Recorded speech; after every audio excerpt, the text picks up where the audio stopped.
बच्चों, आज हम लोग 6.2 एक्सरसाइज करेंगे। जो 6.2 एक्सरसाइज का टॉपिक है समरूप वृद्धि या फिर समरूप हार, अंग्रेजी में यूनिफॉर्म रेट ऑफ ग्रोथ या यूनिफॉर्म रेट ऑफ डिक्रीज। इसमें अब तुमको समझना पड़ेगा कि समरूप वृद्धि या समरूप ह्रास क्या चीज़ है। कोई भी चीज़ अगर समान दर से अगर बढ़ता हो तो उसको हम लोग समरूप वृद्धि बोलते हैं, और समान दर से घटता हो तो समरूप ह्रास बोलते हैं। अब ये कैसा सवाल हम लोगों को मिलेगा यहाँ पे हम लोगों को मिलेगा, जैसे मान लो उदाहरण के तौर पर किसी गांव की जनसंख्या 10,000 है और प्रतिवर्ष ये 10% करके बढ़ रहा है मान लो। तो प्रथम वर्ष जो है जो होगा वृद्धि कितना हो जाएगा, वृद्धि हो जाएगा तुम्हारा इसी 10,000 का 10%, अर्थात 10,000 जो नियम है करने का 10/100% बदलने के बाद में ये बनेगा तुम्हारा 1,000। अर्थात कहने के बाद मतलब है कि प्रथम वर्ष के बाद द्वितीय वर्ष के शुरू में वृद्धि हो जाएगी 1,000। तो इससे तुम्हारा जो प्रथम वर्ष के अंत में जनसंख्या हो जाएगी तुम्हारा 10,000 प्लस 1,000 अर्थात 11,000। अब दूसरे वर्ष में अर्थात द्वितीय वर्ष में वृद्धि जब हम लोग निकालेंगे, अब द्वितीय वर्ष में वृद्धि जो होगा वर्तमान जनसंख्या अर्थात साल के शुरू में जो जनसंख्या है अर्थात 11,000 है उसी का फिर 10% बढ़ेगा, अर्थात 11,000 का 10% इतना बढ़ जाएगा। इसको हम लोग हिसाब कर लेते हैं।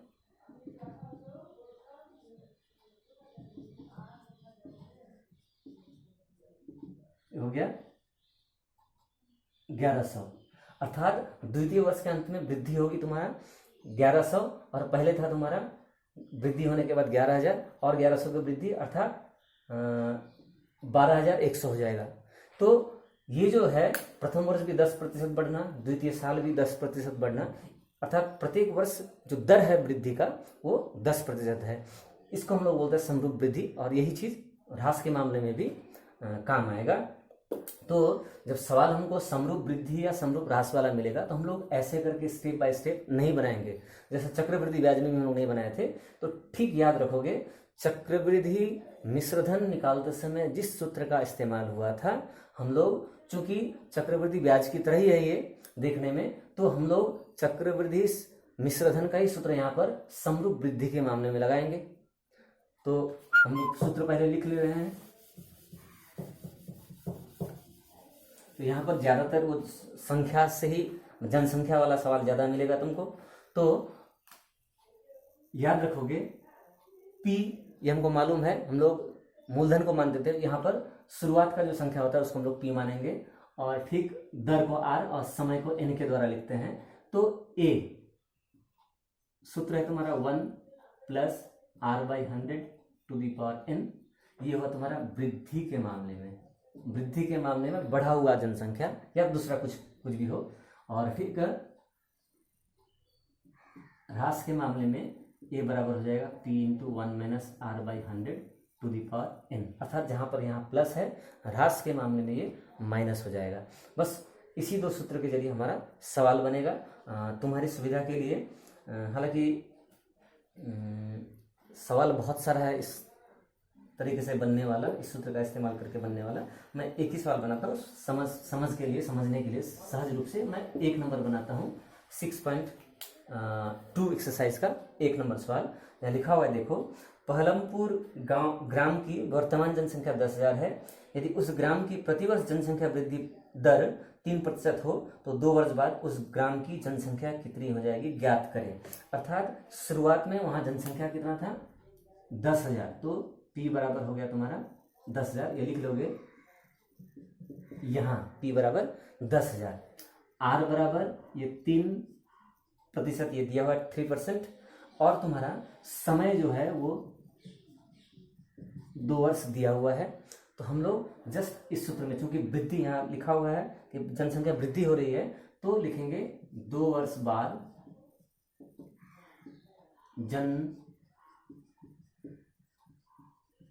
संख्या, 2 वर्ष बाद जनसंख्या, जस्ट सूत्र लिखेंगे 1 प्लस r by 100 to the power n। p मतलब इस सवाल में 10,000, 1 प्लस r मतलब 3/100 टू दी पावर n। ये बन गया तुम्हारा 10,000। थोड़ा हिसाब कर लेंगे, 100 एकम 100 और ये जोड़ने के बाद 103 हो जाएगा बट्टा 100 to the power sorry n का मान 2 है हम लोगों का। तो ये हो गया तुम्हारा 10,000 गुना 103 बट्टा 100 गुना 103 बट्टा 100। तो हमको यहाँ पर थोड़ा सा अब गुना भाग कर लेना है। तो यहाँ पर 2 जीरो यहाँ कट जाएगा, यहाँ भी 2 जीरो एक कट जाएगा। 103 और 103 को गुना करने पर 103 309, 103 106 हो जाएगा। तो ये हो जाएगा 2 वर्ष बाद जनसंख्या। तो इस तरह से बनने वाला कोई भी सवाल अगर रहेगा, प्रथम शुरुआत का दिया है, बाद का पूछता है, तो हम लोग इसी सूत्र का इस्तेमाल करके सवाल को हम लोग बना सकते हैं। और यही चीज़ ह्रास के मामले में भी होगा। ह्रास के मामले में तुम्हारा यहाँ पर एक सवाल मैं बनाता हूँ।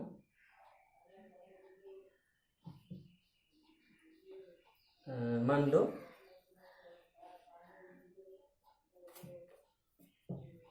8 नंबर सवाल, किसी परिवार द्वारा आज से 3 वर्ष पहले विद्युत अपचय रोकने के फलस्वरूप पूर्व वर्ष की तुलना में 5% कमी की कल्पना की गई। अर्थात पिछले वर्ष जितना होगा उसका 5% कमी की कल्पना की गई।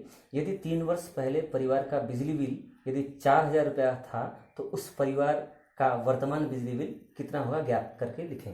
अर्थात यहाँ पर तुमको समझ दिख रहा है यहाँ पर कि यहाँ पर कमी का मामला है, अर्थात ह्रास का मामला, घट रहा है। तो घटने से हमको ये सूत्र का इस्तेमाल होगा। तो हम लोग इस 8 नंबर सवाल को यहाँ बना ले रहे हैं।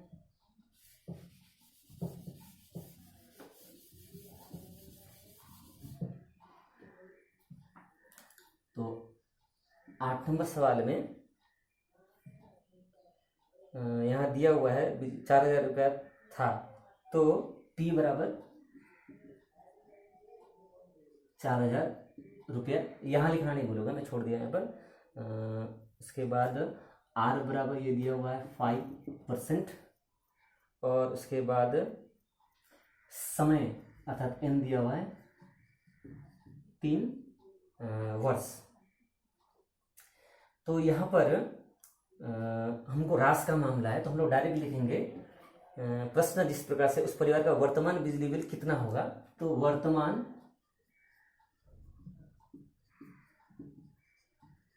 बिजली बिल, याद रखोगे वर्तमान का समय और 3 वर्ष बाद का समय,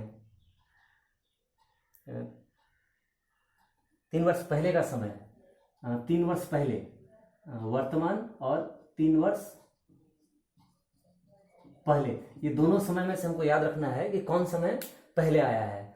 3 वर्ष पहले का समय पहले, न वर्तमान समय पहले, 3 वर्ष पहले का समय। तो 3 वर्ष पहले का हमको दिया हुआ है, 3 वर्ष पहले परिवार का बिजली बिल 4,000 रुपया था, तो वही P है। तो वर्तमान बिजली बिल जो होगा सूत्र होगा ह्रास के सूत्र के अनुसार, इस सूत्र के अनुसार P into 1 minus R by 100 to the power N।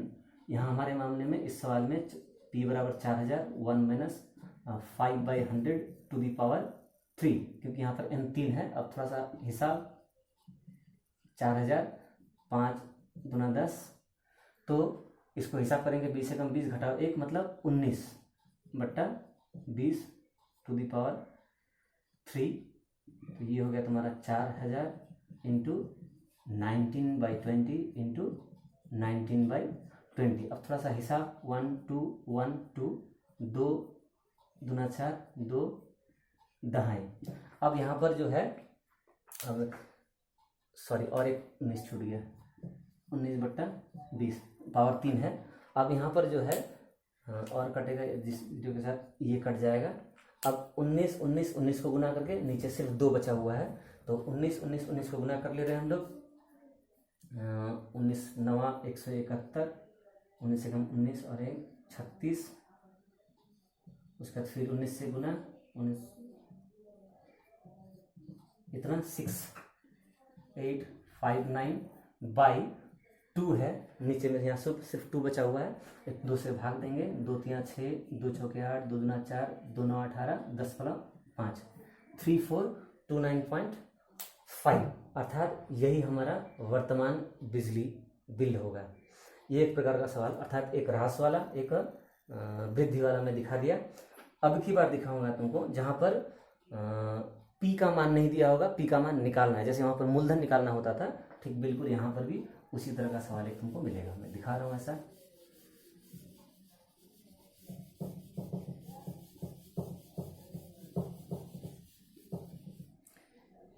यहाँ पर उस हिसाब से देखो तो 5 नंबर सवाल देखो यहाँ का, ठीक उसी तरह का है। पुरुलिया जिले में पथ सतर्कता अभियान के बहुत पथ दुर्घटना में प्रतिवर्ष, तहत होगा, बहुत लिख दिया है, पुरुलिया जिले में पथ सतर्कता अभियान के तहत पथ दुर्घटना में प्रतिवर्ष 10% की कमी हुई है। यदि वर्तमान वर्ष में इस जिले में 8,748 पथ दुर्घटनाएं हुई हो तो 3 वर्ष पूर्व कितनी पथ दुर्घटनाएं हुई थी उन्हें ज्ञात करें। देखो अभी जो मैंने सवाल बनाया था उसमें भी 3 वर्ष पहले का जिक्र था और यहाँ पर भी 3 वर्ष पहले का जिक्र है, लेकिन दोनों में अंतर क्या है, वहां पर 3 वर्ष पहले का दिया हुआ था और वर्तमान का पूछा था, यहाँ पर वर्तमान का दिया हुआ है, 3 वर्ष पहले का पूछा, तो फिर प्रश्न तुमको वही करना पड़ेगा कि वर्तमान और 3 वर्ष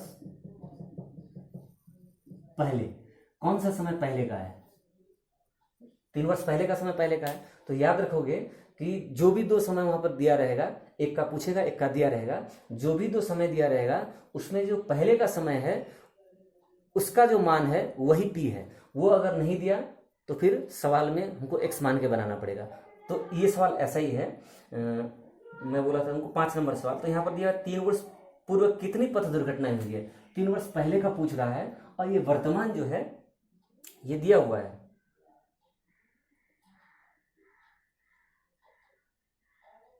8,748। तो हमको पहले का समय, बस इसी चीज को याद रखोगे कि पहले का समय, बहुतों के मन में ये हो सकता है कि यहां से बढ़ घट के इतना आया तो यहां से अगर इधर जाएंगे तो माइनस वाला सूत्र लगा देंगे क्योंकि घटेगा, ये सूत्र सोचोगे तो फिर गलती हो जाएगी तुमको, क्योंकि ये कमी का सवाल है, अर्थात ह्रास वाला सूत्र का ही इस्तेमाल हुआ इसमें। मतलब इधर से यहाँ कम के इतना हुआ तो इधर से यहाँ बढ़ के इतना आएगा, ऐसा नहीं करोगे, हमको ह्रास वाला एक। तो चूंकि मैं बोल दिया कि पहले का समय का दिया होना चाहिए, नहीं दिया हुआ है, तो ये 5 नंबर में हम लोग मान लेंगे, माना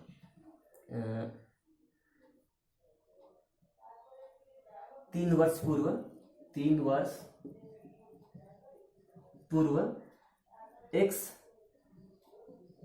दुर्घटनाएं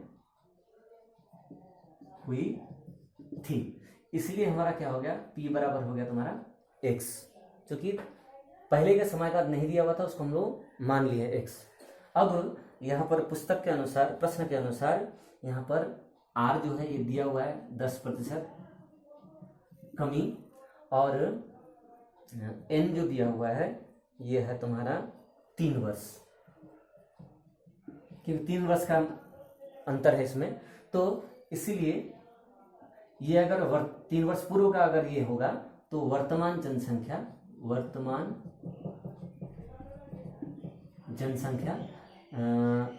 बराबर हो जाएगा P × 1 - R/100⁴n, अर्थात कमी के मामले में माइनस वाला सूत्र रहेगा।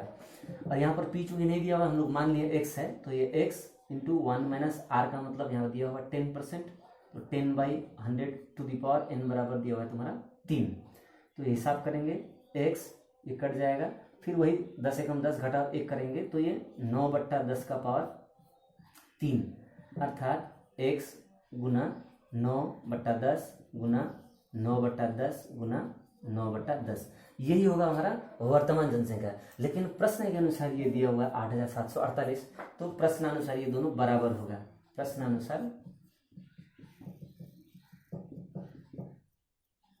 x × 9/10 × 9/10 × 9/10 = 8748, ठीक है। इसलिए डायरेक्ट हम लोग x लिख सकते हैं 8748 इंटू ये 10 10 10 ऊपर चला जाएगा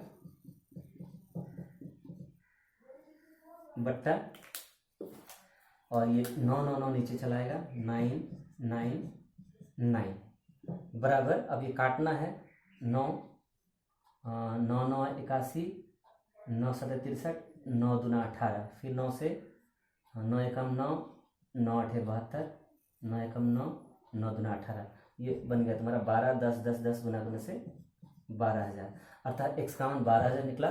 का मतलब हुआ कि 3 वर्ष पूर्व गांव की जनसंख्या 12,000 थी, जो घट के अब इतना हो गई है। ठीक है, तो ये एक तरीके का सवाल है जहां पर p का मान नहीं दिया होगा, उसको हम लोगों को निकालना पड़ेगा। इसी तरह का सवाल और एक मैं दिखा देता हूं तुम लोगों को, जो कि इम्पोर्टेंट है। 10 नंबर सवाल,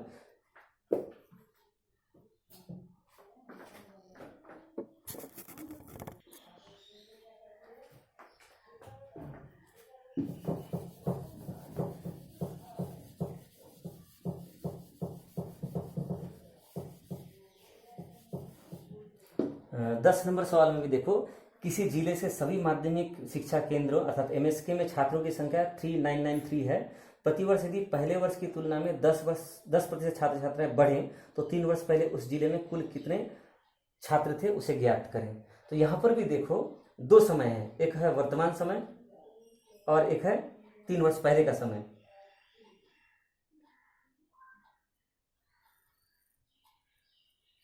तो एक है तुम्हारा क्या, 3 वर्ष पहले का समय, और एक है वर्तमान।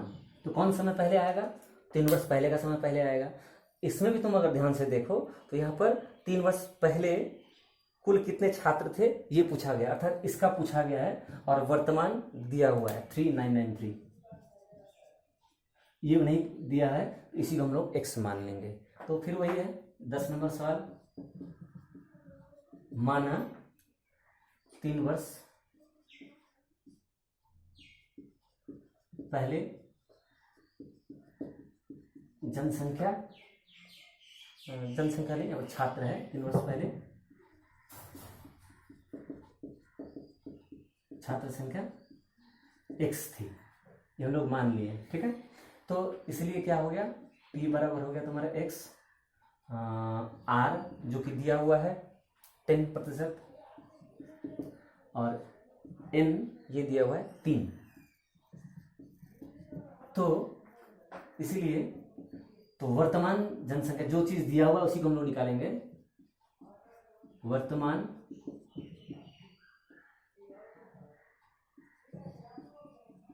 छात्र संख्या बराबर सूत्र रहेगा, क्योंकि यहाँ क्या हुआ है 10% बढ़ा है, तो बढ़ने वाला सूत्र ही लगेगा इसमें, तो प्लस वाला सूत्र लगेगा वृद्धि वाला, बराबर p उन्होंने x मान लिया है 1 + 10/100 टू द पावर 3 x, एक कट गया, ये हो गया तुम्हारा 11/10 का पावर 3 x गुना 11/10 11/10 11/10। अब प्रश्नानुसार प्रश्न में लेकिन दिया हुआ है कितना है 3993 है, तो हम लोग इसके बराबर उतना हो जाएगा, x गुना 11/10 गुना 11/10 गुना 11/10 बराबर 3993। इसलिए x बराबर 3993 इंटू 10 इंटू 10 इंटू 10, पहले की तरह इधर 11 इंटू 11 इंटू 11 से कटेगा 11 तियाँ 33, 11 छके 11 तियाँ, फिर 11 से 11 तियाँ 11 तियाँ, फिर 11 तियाँ, अल्टीमेटली 3 10 10 10, दैट मीन्स 3000। अर्थात 3 वर्ष पहले उस गांव की जनसंख्या जो है, छात्र संख्या उस एमएसके शिक्षा केंद्र की 3000 थी। बस इसी तरह का सवाल इस चैप्टर में मिलेगा। इस चैप्टर में बस तुमको एक ही बात बताता हूँ, इस कन्फ्यूजन में मत रहना कि इधर से उधर बढ़ेगा तो इधर से इधर घटेगा, ऐसा कॉन्सेप्ट नहीं है। तुमको वृद्धि होगा तो प्लस वाला ही सूत्र रहेगा, और ह्रास अगर होगा तो माइनस वाला सूत्र ही रहेगा। जस्ट कौन सा समय पहले और किसका दिया हुआ याद रखोगे, पहले का समय का मान दिया होना चाहिए और वही p है। अगर वो पहले का समय का मान अगर नहीं दिया हुआ है तो वहाँ पर जो है x हम लोग मान लेंगे। बस आज के लिए इतना ही। तो 6 एक्सरसाइज हम लोग खत्म हुआ। बच्चों को कोई परेशानी अगर हो इस चैप्टर से तो हमसे संपर्क कर सकते हो।